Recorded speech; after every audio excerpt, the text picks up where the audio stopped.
Today, Merrick Garland admits he approved the search warrant for Mar-a-Lago. Trump pleads the fifth in the tax investigation led by New York Attorney General Letitia James, and a viral abortion story gets a much-needed fact check. Stick around, it's all coming up right now.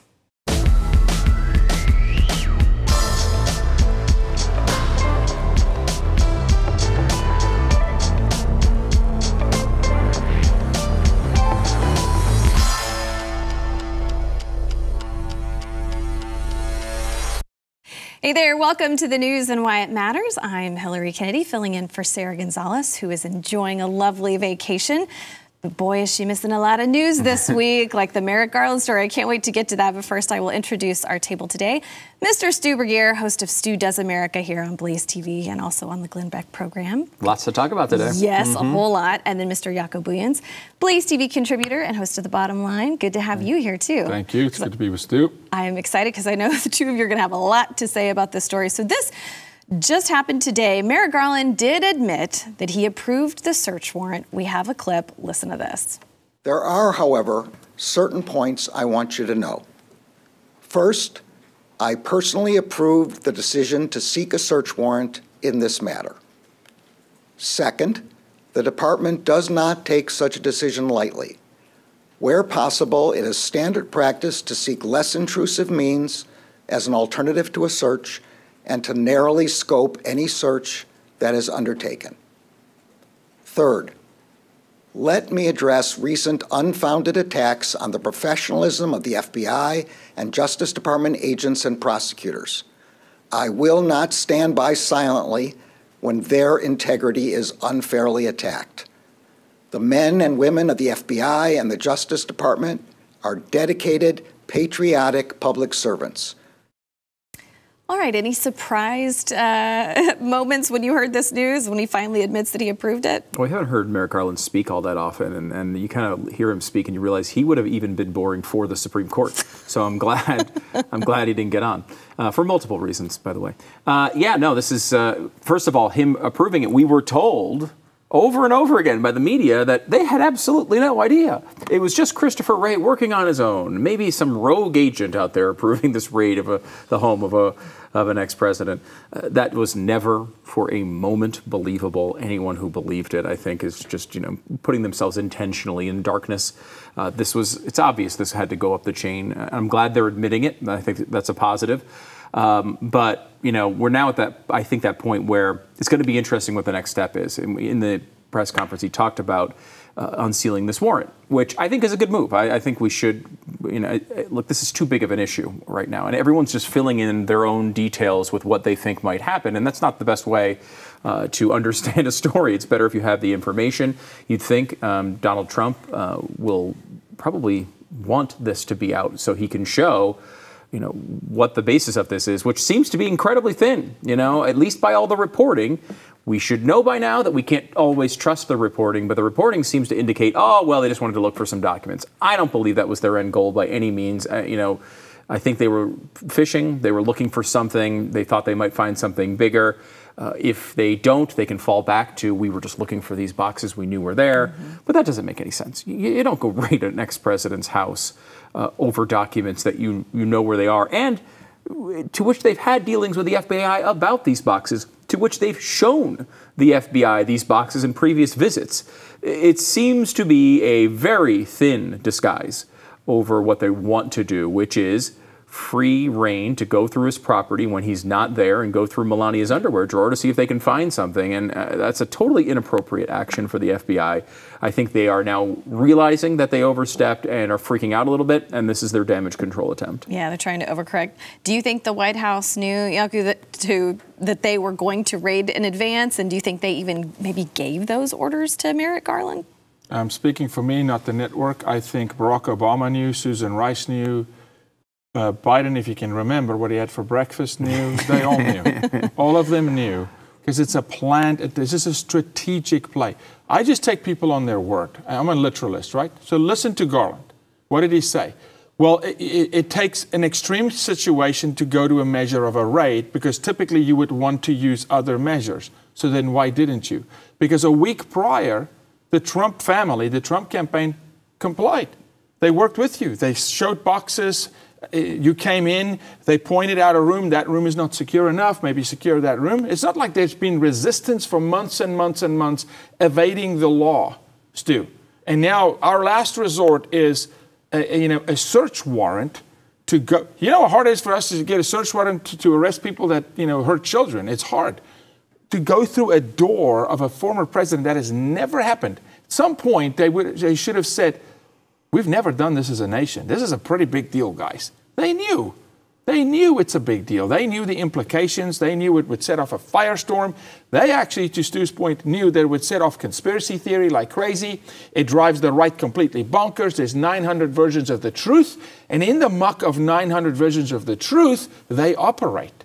It's when you distill it all down and you put them on the hot plate and say, there's not 900 versions of the truth. We're going to release the warrant. We're going to release the camera footage from Mar-a-Lago. And then America can focus on truth and hold those accountable. But if there's a ton of conspiracy theater, they loved QAnon. Mm-hmm. They loved it. Mm-hmm. They loved 900 because they can operate in the middle of the craziness, right? So we need to focus this. Yeah, I think that's a great point because, this stuff, when you have a vacuum of truth, a vacuum of information, people tend to fill in their own priors and fill in those gaps. You think about that. We talk about the news all the time. The people who listen to this podcast are really in tune with the news. They know what's going on. But there's a whole other subsection of our population, people who might be deep into a QAnon conspiracy, some people who might be way on the fringes. Imagine hearing this news from their perspective. Yeah. If you already believed a lot of things about the government that might not even be true, maybe you're even going too far, and then you see something like this happen, where is your mind going to go?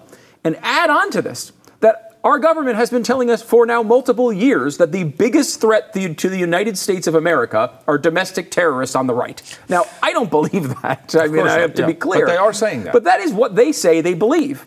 And if you did believe that, the last thing in the world you'd want to do is raid the home of their hero with no explanation and no reason.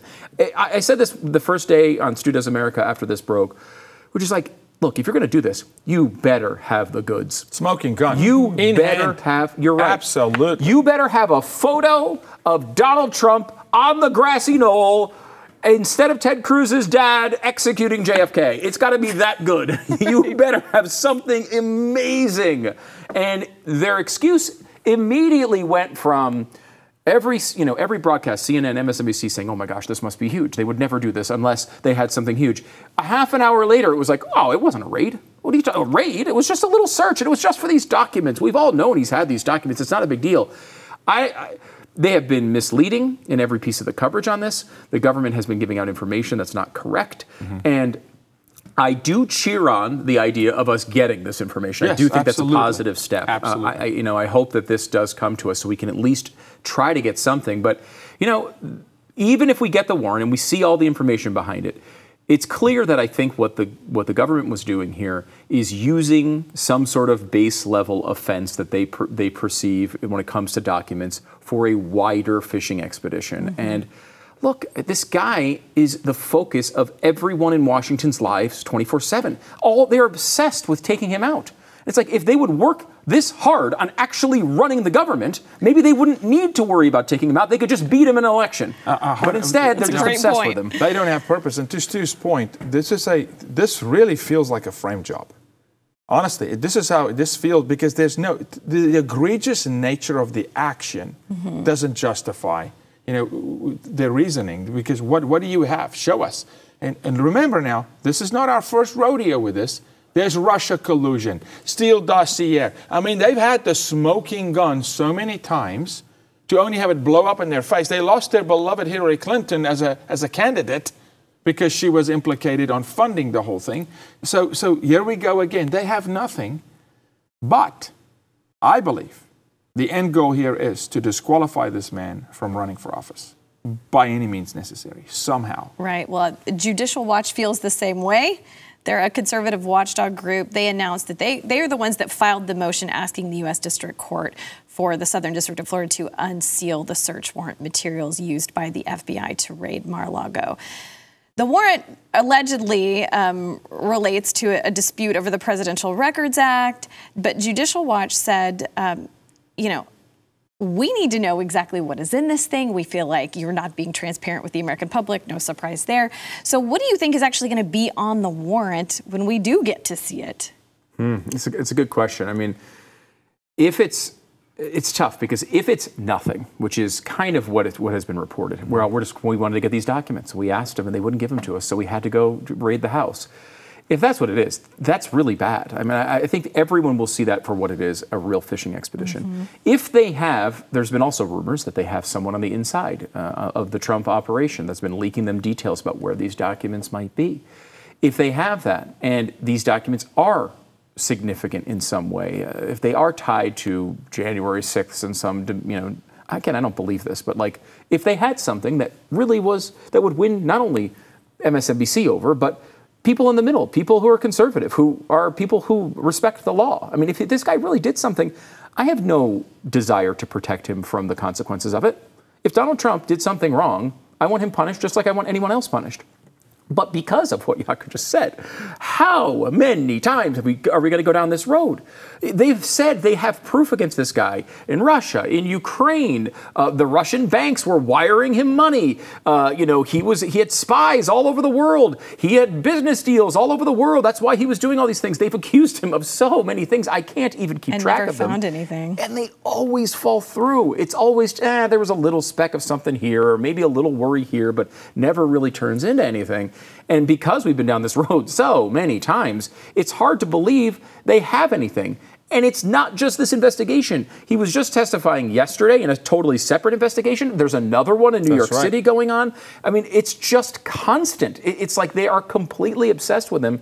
And I think, you know, I don't know what to think about, because you're right. I think they want him out, right? They don't want him there. Yeah. But if that's their goal, which seems to me that it is, this is a terrible miscalculation. I mean, this is going to make people unite around Trump in the primary. That happened is, I said, they just lost the election. Whether it's Trump running or DeSantis, they lost the election. I actually want to thank them, because whenever they overplayed their hand, they just galvanized the Republican Party where we couldn't galvanize it ourselves. Yeah, but they just brought us together. Like, you know, they would say, well, you know, Trump united the liberals, well, Hillary united the right. Well, they just united the conservative movement, and we had a hard time doing it ourselves. Well, and two things there.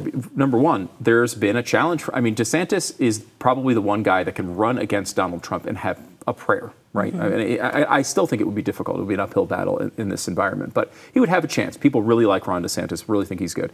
And you could argue he had a little bit of momentum, sort of closing that gap here as we go into 2022 and then into 2024. Well, that's been totally reversed. So if you want Donald Trump to be the nominee, this is the best thing that could happen to Donald Trump. This is helping him. This shows in polling, they did polling on Democrats. 59% of Democrats said these investigations and the raid would make them more motivated to go out and vote. But that number for Republicans was 83%.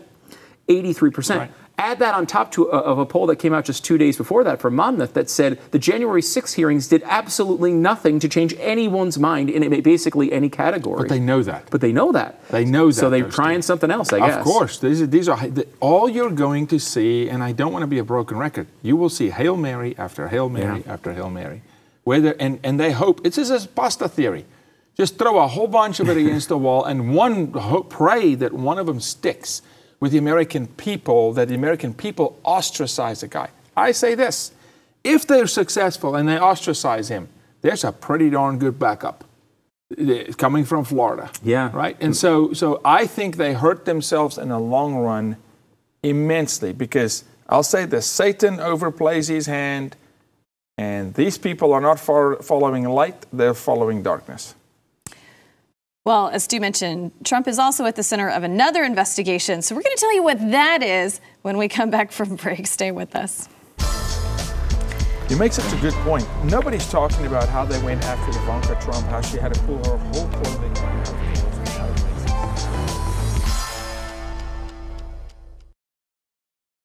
Well, they just cannot leave former President Trump alone.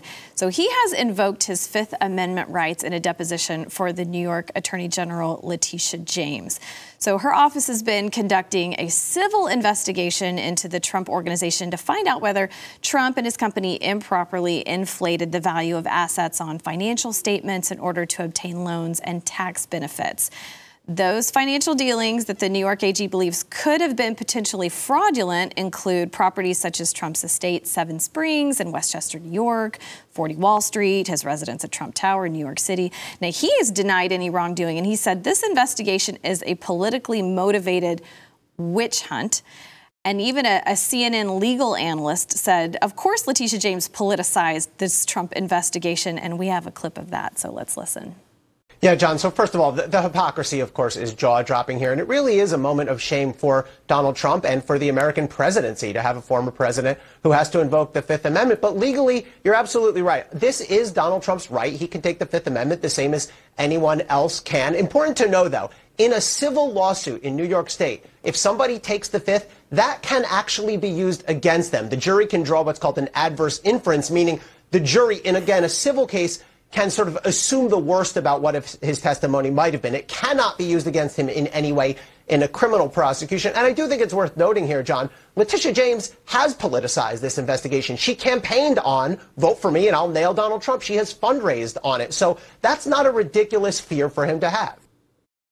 So before we discuss it, I also want to show you and have you listen to one more thing that Trump released. He released this ad on Truth Social highlighting Letitia James' politicization of investigating him throughout her whole campaign. Listen to this. What is fueling my soul right now is Trump. Will you sue him for us? Oh, we're going to definitely sue him. We're going to be a real pain in the I look forward to going into the office of Attorney General every day, suing him, and then going home. He said I know my name personally.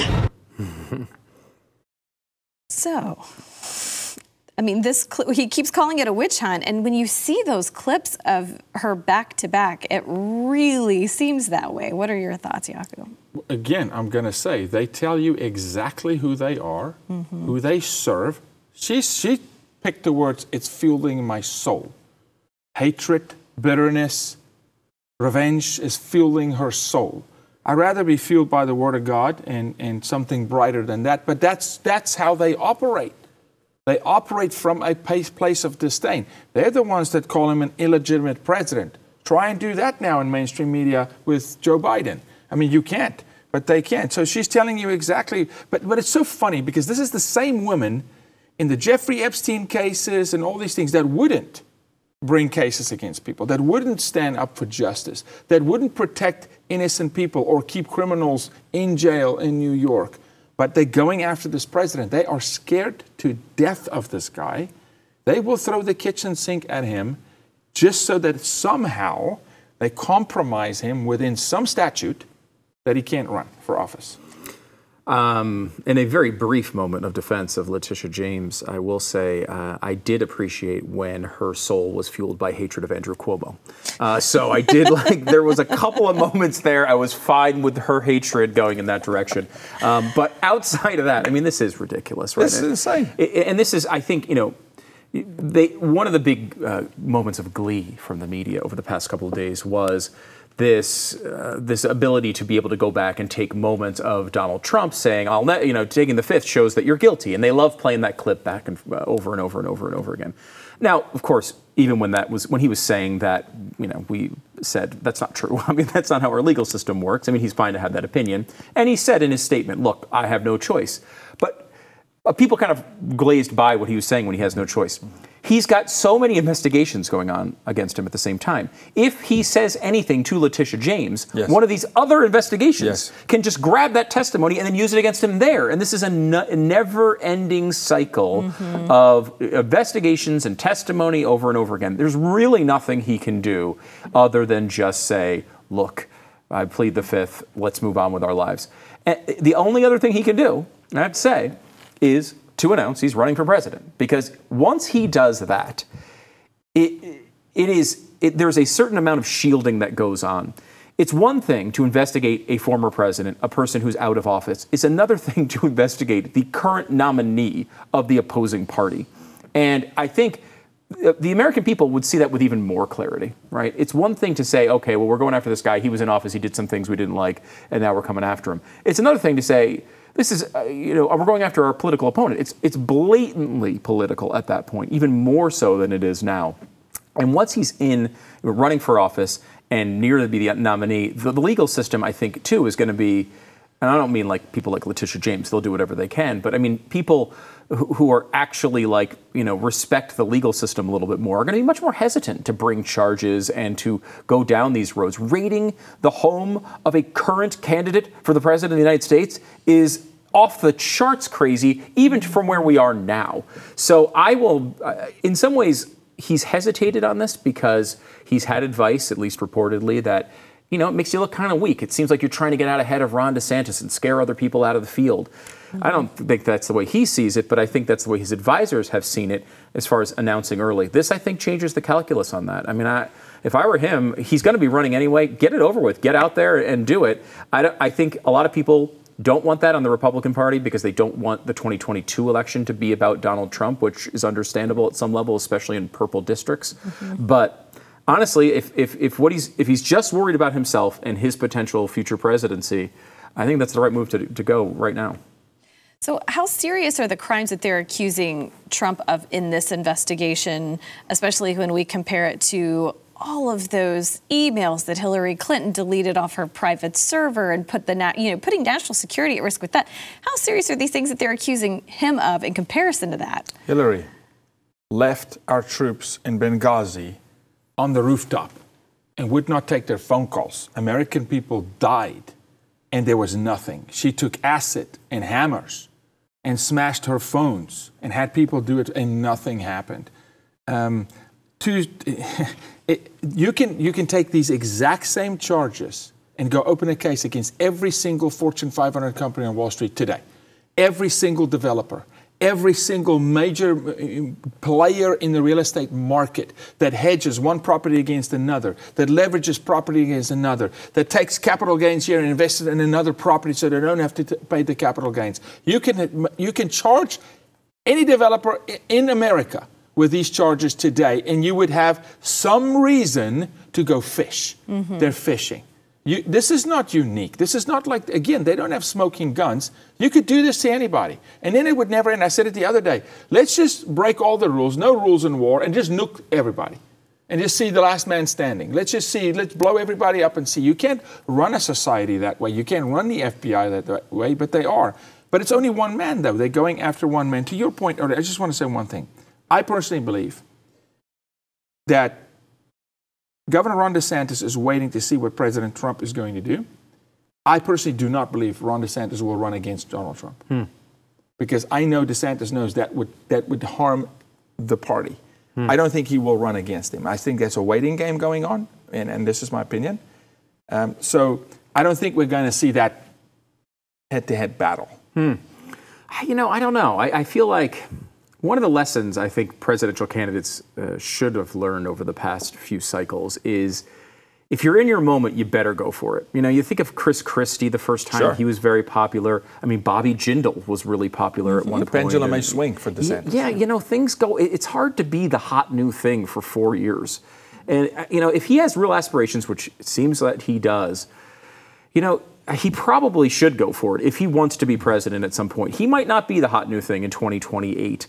I will say, too, part of me thinks, because I understand what you're saying, and I think there's something to be said there. I think that's what most candidates are going to do. I think, like we talked to Rand Paul a few weeks ago, and we were talking to him. He was going after Fauci on something, and he's really been the strongest voice there, right? Going after Fauci publicly. Maybe the strongest guy in Washington, D.C. Yeah, I think so. When it comes to Washington, and so we asked him. The guy's already run for president. We know he wants to be president, wanted to be president. So are you thinking about running here? And he basically said, well, not if Trump runs. I think most of that field is going to clear. DeSantis, I think, is the one exception. And I will say, I think, if you want to be president of the United States, Trump certainly wouldn't wait. Like, if you thought you were the right guy for this time, go for it. Yeah. If you're not, if you're not man enough to stand up and say, look, I can beat Donald Trump, you probably shouldn't be president. But I don't think it's that, though. I think there's a true love for Florida, and there is a concern. Yeah. Yeah. There is a concern that if DeSantis leaves Florida, that Florida goes purple. I mean, there is a real concern. Like, who's behind him? Yeah. Like, who's behind That's true. DeSantis to really steward Florida? Well, when we're talking about the hot new thing, I know someone who thinks he's the hot new thing, and that's Beto O'Rourke, and we're going to talk about him because he's got a clip that's going viral. So we'll talk about that right after the break. I saw this clip and I'm like, it had to be Alex Stein, right? And it wasn't. I don't think it was. I just assumed it was Alex Stein because they said it was a heckler, and I was like, oh, that's Alex. Well, one thing that you need to know about Beto O'Rourke is that he is not afraid to drop an F-bomb, and we've got a clip. Now 11 weeks since we lost 19 kids and their 2 teachers shot to death with a weapon originally designed for use in combat, legally purchased by an 18-year-old who did not try to obtain one when he was 16 or 17, but followed the law that's on the books, ladies and gentlemen, that says that you can buy not one, you can buy 2 or more if you want to, AR-15s, hundreds of rounds of ammunition, and take that weapon that was originally designed for use on the battlefields in Vietnam to penetrate an enemy soldier's helmet at 500 feet and knock him down dead, up against kids at 5 feet. It may be funny to you, mother, but it's not funny to me, okay? Whoa! He said a swear.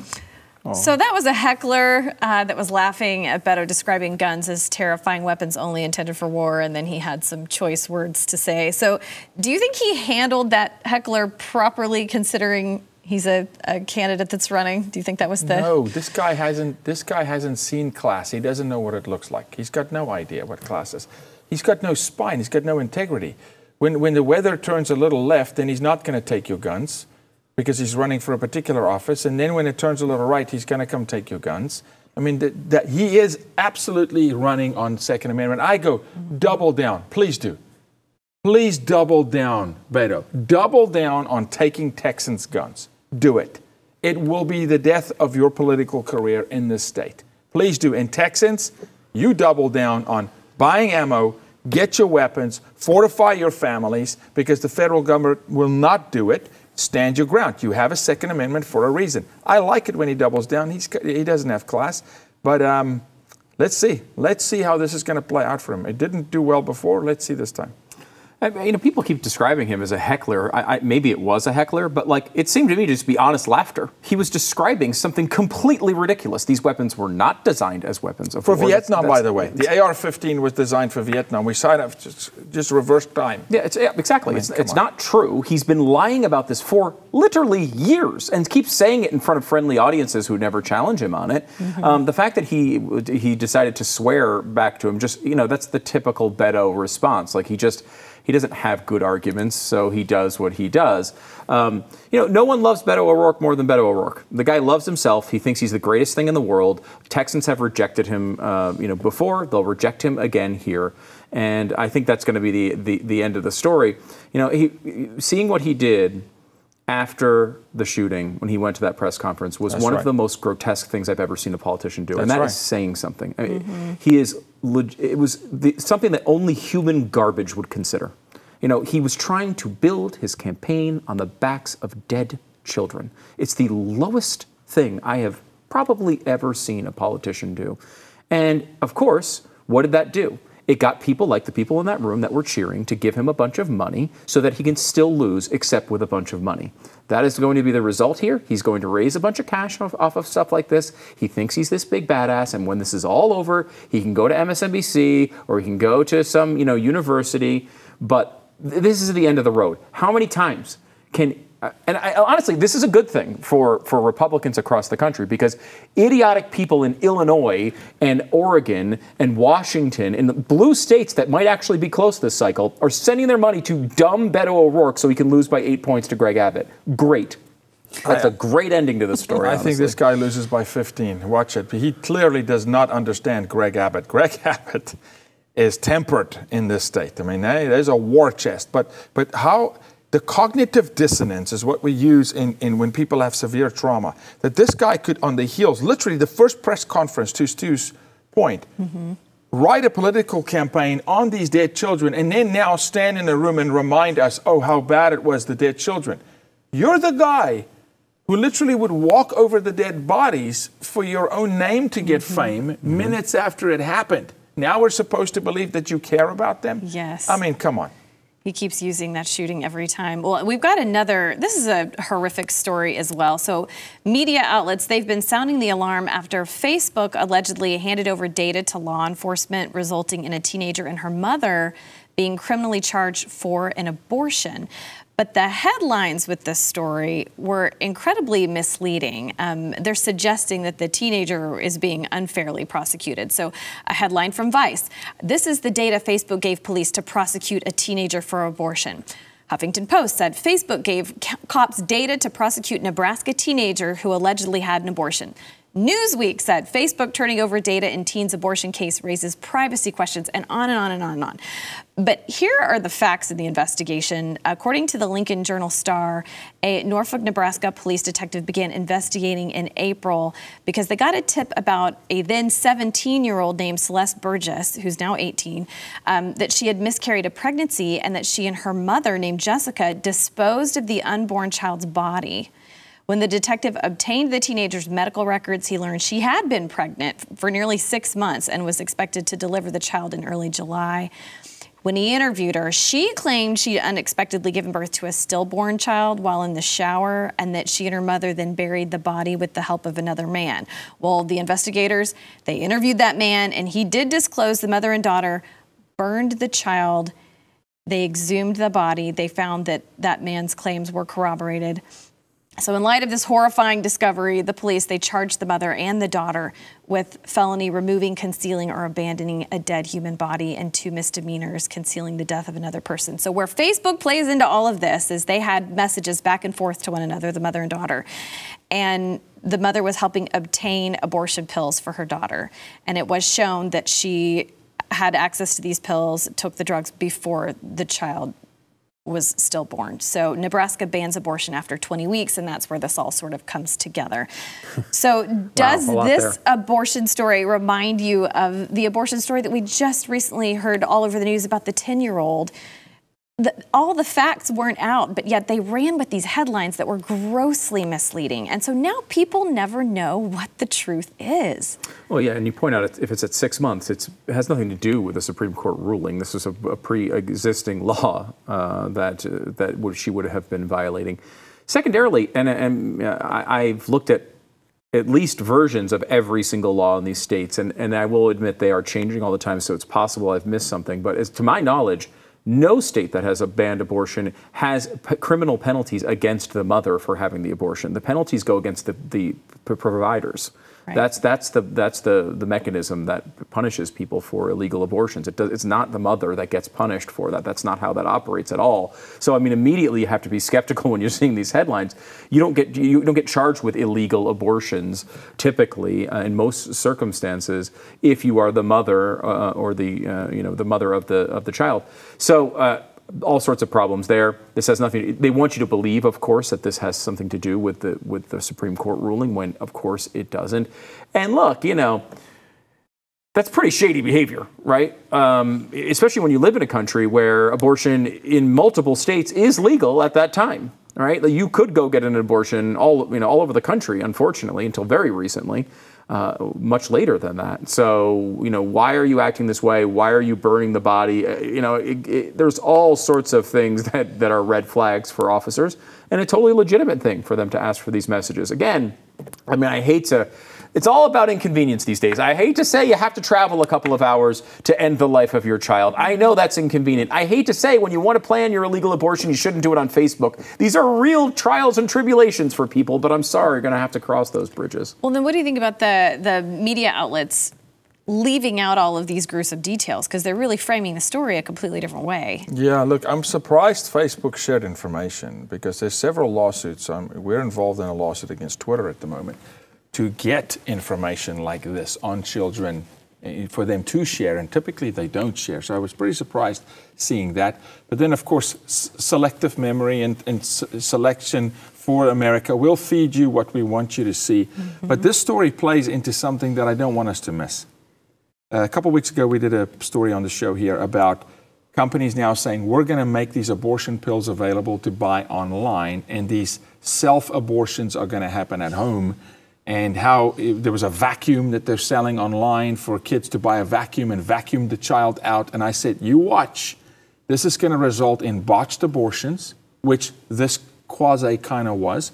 This is going to result in what do I do with the body? How do I hide it, burn the body, bury the body, get someone else to... You're going to see this story play out around this country thousands of times when organizations are campaigning for these, will defy the law in your state and teach you, in these classes now, on how to perform an abortion on yourself. So this, I grimace at this because I go, oh, this is a little foreshadowing for what's coming. And to Stu's point, super shady behavior, burning a body. You don't even want to think on how. They don't have there's no cremation facility that they have burning a body. How? By what? I mean, humanity has lost its mind because it's lost its moral compass. Humanity's doing things today that you would have for sure gone to prison forever, not that long ago. The idea that you would do something like this. So this whole story, but to your point, yeah, the media is going to feed you the story they want you to have, and it's so far from the truth, like the 10-year-old, which was actually a human trafficking situation where the man is, abusing the mom, and the mom's covering for him, and we'll sacrifice the daughters and her innocence because we got to keep the status quo. So awful. The media is complicit. Well, while we're talking about parenthood, we've got another story coming up after the break about a star of the hit TV show The Office. So come back.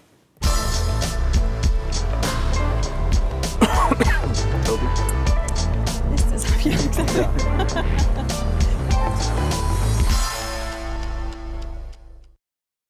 If you were a fan of the TV show The Office, you probably remember actress Mindy Kaling. So she's had something to say recently about motherhood.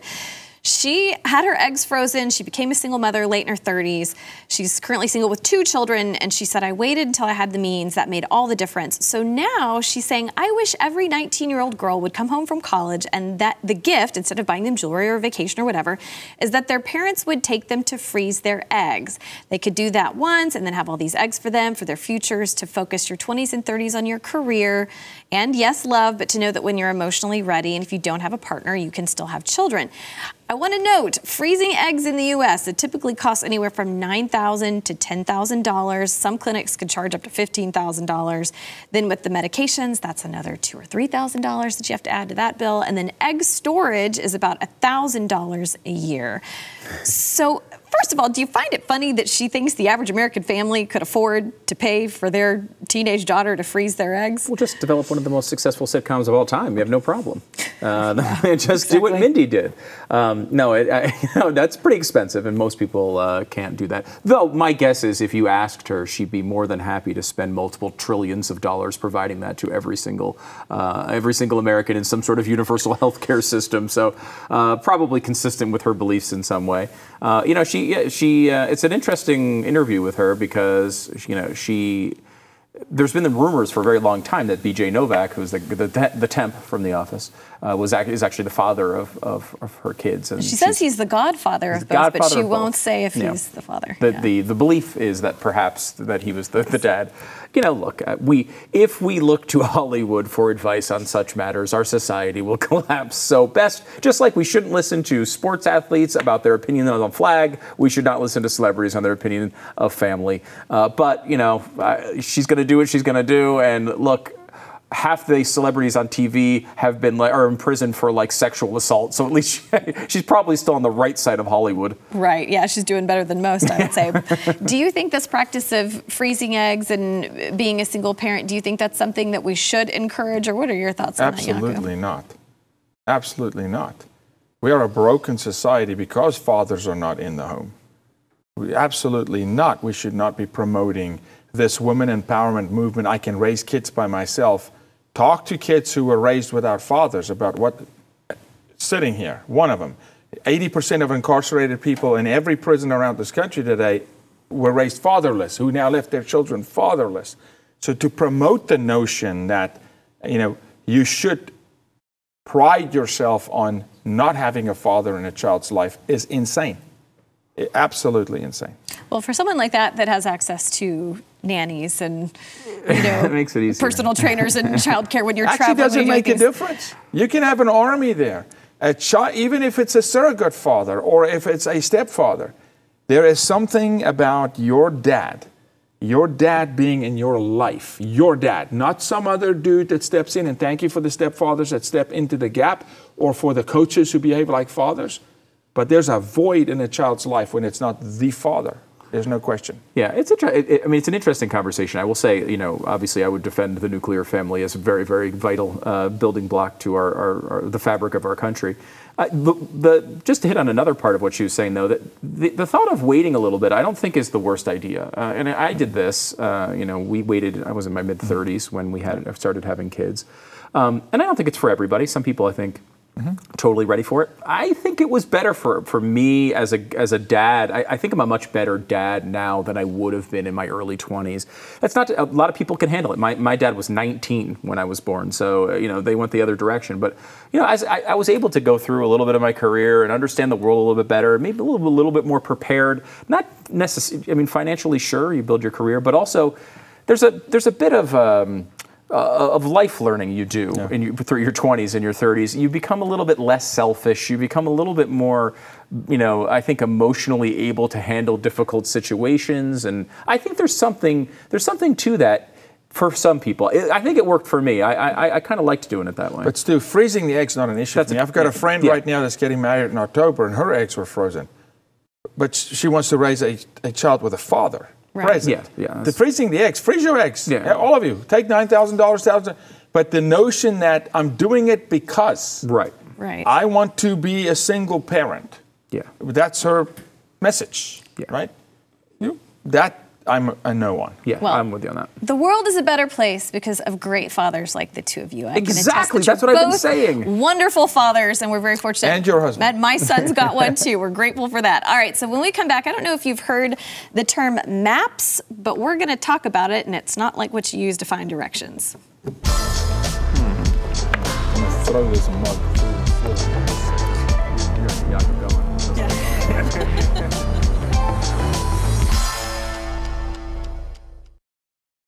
We want you to see this clip of a licensed counselor talking about a minor attracted person.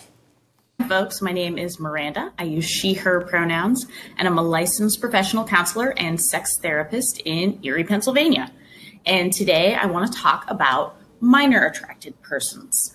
And I want to talk about minor attracted persons because they are probably the most vilified population of folks in our culture. You may have noticed that I'm using the term minor attracted persons, sometimes abbreviated to MAPS, instead of the more commonly used term pedophile. And I'm doing this because the term pedophile has moved from being a diagnostic label to being a judgmental, hurtful insult that we hurl at people. They've not chosen this attraction, just as the rest of us have not chosen whatever our attraction is.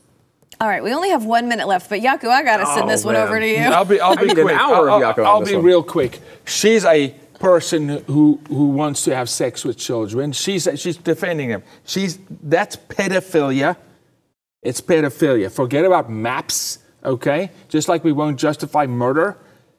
This culture wants to normalize sex with children. We've got over 13 states right now trying to lower the age of consent to 13 because they want to get away from statutory rape. They want children to give consent. They want sex with children. I'll stop there or I will burn the whole place down because I'll get mad. Total insanity. It's hard to add anything to that. I mean, it's exactly true. There's no room in our society to make pedophilia more understandable and accepted. Let's keep that one where it is. Exactly. If people want to follow you, where do they need to go? At Stu Does America. At Jacob Boyens Instagram and The Bottom Line on YouTube. Thank you for being here today. Great show.